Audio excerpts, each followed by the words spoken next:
Hello बच्चों, तो चलिए इस प्रश्न को पढ़ते हैं। माना x, y, z धनात्मक है तथा x, y, z का मान एक नहीं यदि डेल बराबर सारणिक एक लोग आधार x y लोग आधार x z लोग आधार y x एक लोग आधार y z sine x plus y minus cos x plus y sine square z, तब डेल स्वतंत्र होगा। तो यहाँ पर देखो, हमें चारों विकल्पों में से सही विकल्प का चयन करना है। ठीक है, तो प्रश्न में आगे बढ़ने से पहले इस प्रश्न से संबंधित जो मुख्य उदाहरण है उसकी हम चर्चा कर लेते हैं।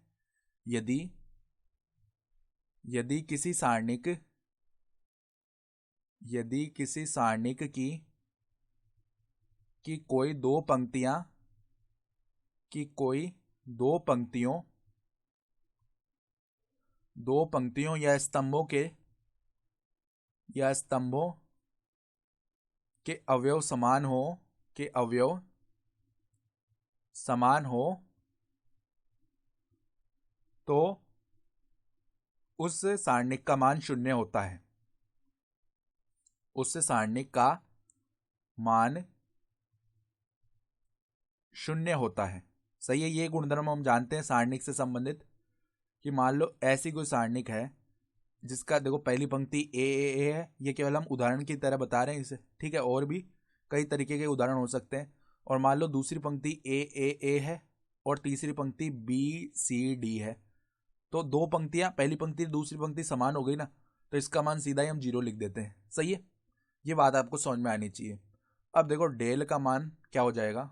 डेल का मान यहाँ पर देखो एक है, फिर यहाँ पर लोग आधार में x है और फिर y है। ठीक है, तो अगर हम आधार परिवर्तन नियम से आधार e पर लेकर आए इसे, तो क्या लिखना पड़ेगा हमें, लोग आधार ई वाई बट्टा में लोग आधार ई एक्स, ये लिखना पड़ेगा। सही है, और यहाँ पर देखो जो लोग आधार एक्स जेड है उसको हम देखो आधार परिवर्तन नियम से ई आधार पर लेकर आए, तो लोग आधार ई जेड बट्टा में लोग आधार ई एक्स आ गया। सही है, ये तो बन गई हमारी पहली पंक्ति। फिर देखो दूसरी पंक्ति में यहाँ पे लोग आधार वाई एक्स है ना, तो इसको भी ई आधार पर लेकर आए, तो लोग आधार ई एक्स बट्टा में लोग आधार ई वाई।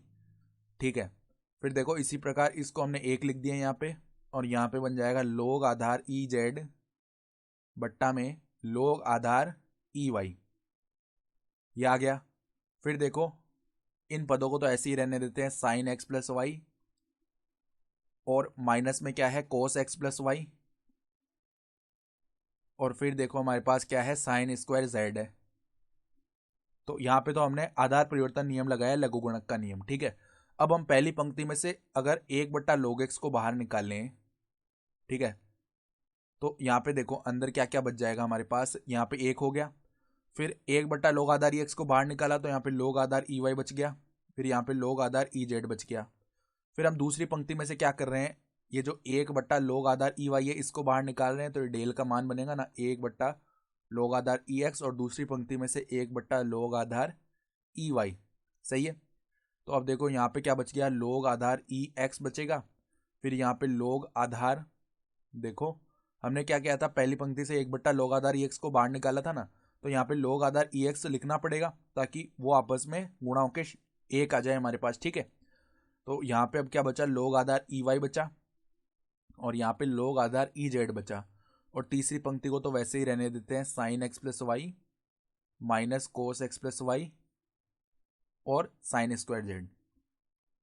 सही है, अब ध्यान से देखो ये जो सारणी आ रही है इसकी पहली और दूसरी पंक्ति एकदम समान है।